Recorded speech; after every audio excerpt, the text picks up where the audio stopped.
Hey everyone, it's Area of Effect with another out-of-the-box build. This time, a MagSorc pet build. Probably the most ridiculous pet build I've ever made or seen. That is the truth as far as damage output and efficiency. I cannot wait to break this build down for you guys. Check out the stat screen. Decent numbers all around. 37,000 max magicka, 26,000 health, 2,500 recovery, over 4K weapon and spell damage. And the resistances were good. Bewitched Sugar Skulls, we're going with the tri-food with the magicka or the health recovery on that, and the Atronach for more magicka recovery. There are a ton of buffs on this build, even more than what you see listed there. Like I said, we are a Sorc, we're magicka based, and our race is a dark elf. We want that magicka and stamina max resource passive, giving us almost 2,000 of each. We get that flame resistance, help you against that lava whip. And finally, we have the Ruination, which gives us weapon and spell damage, 258 towards both. Now this build, like I said, guys, I cannot wait to show you how many ways around we are buffing our pet's damage. But let's jump into the gear. Restoration Staff of the Ritualist. We want this to be a lightning staff, but I have a resto. You guys get the lightning. But why we're going with the Ritualist, it's defending, by the way, the trait. Max magicka, max magicka, max magicka. Dealing damage to an enemy applies Ritualist Mark for 10 seconds. Enemies with your Ritualist Mark take an additional 15% damage from your pets. I hit him. See the orange ball, reddish lightning coming out of it? He is marked with the Ritualist, so my pets will deal 15% more damage to him. And what's crazy is how we're going to stack this up. But I have a resto staff. Like I said, you want to get a lightning staff for that splash damage, getting a lot more Ritualist marks on more than one person. Second 5-piece set, Mad Tinkerer. We're going with a sharpened staff. It's an Inferno staff, spell crit, weapon, and spell damage. When you deal damage, you summon a, let's buff it here, Venomous Fabricant. It deals 83-93 shock damage to all enemies in its path. It knocks them up in the air, it stuns them, it's every 8 seconds. So over 8,000 damage, but that is not the number we are going to see. That's flat. We're going to buff the crap out of that. As well as this set, Maw the Infernal, max magicka. When you deal damage with a light or heavy attack, 33% chance, bring out that big Daedroth. He deals 3206 flame damage every 2 seconds. Summoned every 15 seconds. So he is basically out constantly. Heavy helmet, light shoulders. You could do medium shoulders. Sash of the Ritualist. Now medium bracers of the trainee, because we want a medium piece and we have room for a trainee piece for that extra 1,400 health. I didn't transmute. I do have a light gloves that's transmuted, but I wanted a medium piece. Mad Tinkerer on the body. There is an option here coming up. Ritualist Amulet, Mad Tinkerer's Ring, and right here, if you look, we're using Malakas, an additional, it's infused for more magicka recovery, an additional 16% damage. That will apply to our pets as well as everything else we do. You kind of negate your bonus crit damage, so we didn't focus on high crit here. We do still have crit, like almost 30%, and that's mostly for crit surges healing. Now you don't have to use Malakas, you can use something else in this build, and we'll explore that in just a little bit. But let's jump into skills now. Daedric Prey. So this is what we're going to use as a Sorc. It's a Sorc ability, only Sorcs can use it. Cast that purple cloud on the enemy. He's got Daedric Prey and Ritualist's Mark. Daedric Prey is going to buff your pet's damage, it says by 20%, but come the next patch, it's going to be 45%. It's taking a massive buff. So 45% increased damage by all your pets. Mad Tinkerer, your Scamp, your Daedroth, your Atronach, and your Bird, your Twilight. Some other sets that don't work with this, by the way, the buff, you can't buff like Unfathomable Darkness as Crows, or sets like Griffin's Reprisal. So let's jump into the skills now on the Inferno Staff bar. The first skill, Crushing Shock. This delivers 3 different types of damage, Flame, Frost, and Shock, and also sets the enemy off balance if you interrupt them. We wanted a single target weave with light attacks to try to proc Crystal Frags, which we'll get into in a minute.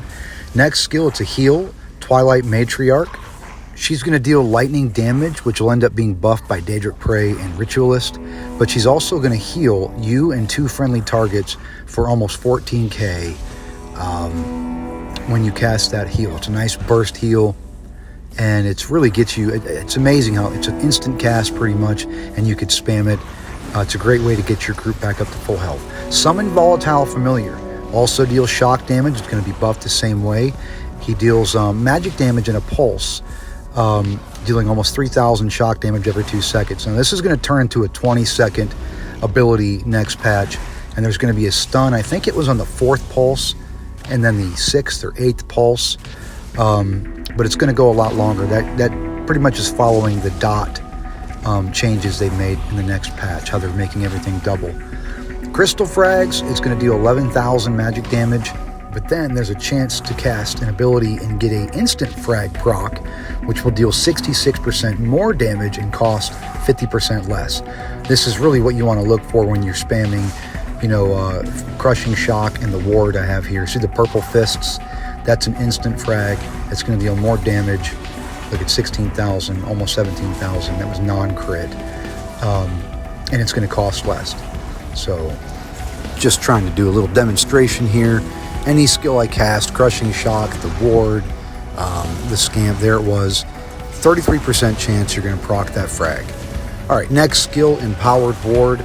It's going to give us an 11,000 plus, almost 12,000 point damage shield based on our max health. And it's going to give us Magicka Recovery, Minor Intellect, and actually Minor Endurance next patch, increasing your stamina recovery by 15% as well. So that's going to be a kind of a dual buff, which I'm really looking forward to. This build, in many ways, gets big buffs next patch, and it's already very strong. Last skill, Ultimate, Greater Storm Atronach. It deals a lot of damage when you drop it in. I'm going to speak about the changes. They're actually changing this ultimate for the Sorc next patch. So the charged Atronach is going to deal AoE damage more often, but the greater Atronach actually ends up dealing 30% more damage to its single target, its single target. So it's getting a big damage buff with that single beam, but it's going to be out a few seconds less. That's the problem that I'd say is the downside. But again, 30% stronger. Take that 30%, then take that Ritualist and take that Daedric Prey, 45%. You got a lot of buffs. Speaking of Daedric Prey, it's on a resto bar. There it is. Almost 13,000 magic damage to the primary target, splash damage to the secondary target. It says 20%. Like I said, it's going to be 45% next patch. That's going to buff everything that we are using here. Cast it on him. Looks like a purple cloud. Like I said, deals a big burst of damage to the primary and then AoE damage to everybody else and buffs your pet's attacks dramatically. The next skill we have here is, again, Twilight Matriarch and Volatile Familiar. You got to have them on both bars or they will cancel out and you'll have to recast them. The next skill, Crit Surge. Even though we're wearing Malakaths, we can still deal crit hits. We have about a 30% crit chance. So when we deal critical damage, we're going to heal for 3,300, almost 3,400 health. This can occur every second. So that's one thing great about Malakath. You can still get that crit healing. Boundless Storm, it's our major resolve, major ward. It deals lightning damage around us in an AoE for 30 seconds. And for 4 seconds, the first 4 seconds, you get that major expedition. So a lot of buffs. We're set up pretty nice on this build. Pretty good range on that zap if you look here, the arc from my body to his. So one skill left, that's the ultimate. On the back bar, we ended up using Life Giver. It's the Restoration Staff Ultimate, which gives you a big burst to heal, 12,000 every second for 5 seconds. That's actually 6 ticks, because 0 starts 1. But you get 3 other skills, Radiating Regen, Combat Prayer, and Steadfast Ward, pretty much. I spoke on the morphs that I picked, which I'll show here, Radiating Regen. So you get that almost 23,000 health over 10 seconds to 3 allies, including yourself. Combat Prayer, another big burst to heal, almost over 10,000. Minor Resolve, Minor Ward, and Minor Berserk, increasing your damage done by 5%, and your pets. And then a ward ally, so somebody else gets a ward as well.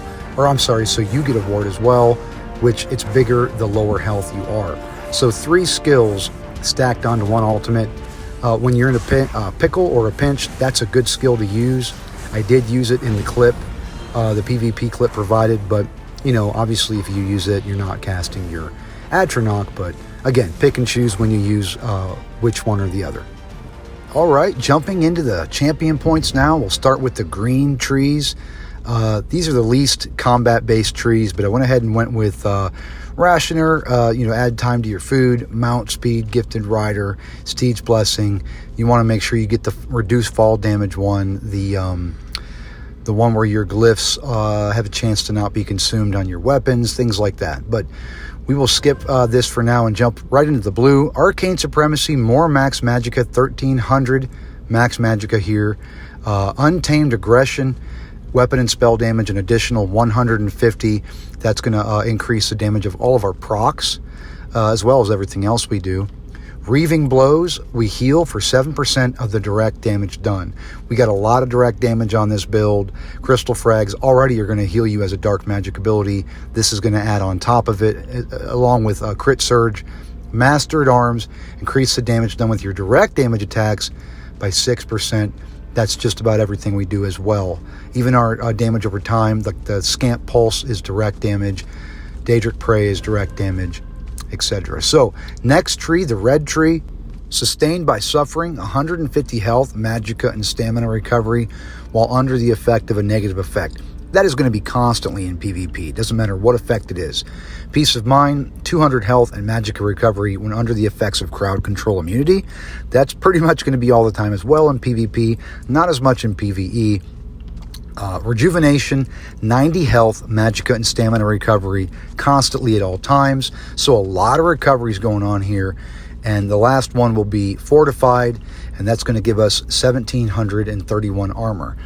That armor is going to carry over into our pets. Physical and spell resistance carries over into your pets and your damage shields. Well, that's going to wrap up the CP distribution section of this build and actually wrap up this build video. If you like this build and you want to see more, head on over to my channel. I've got plenty more builds on there. All roles, healing, tanking, damage dealing, as well as some non-combat, non-build related ESO material. And I've got plenty more builds on the way. So yeah, if you like this build, please leave a like, comment, share. Don't forget to subscribe. And as always, guys, I appreciate you, and I'll see you on the next one. Area of Effect, signing out.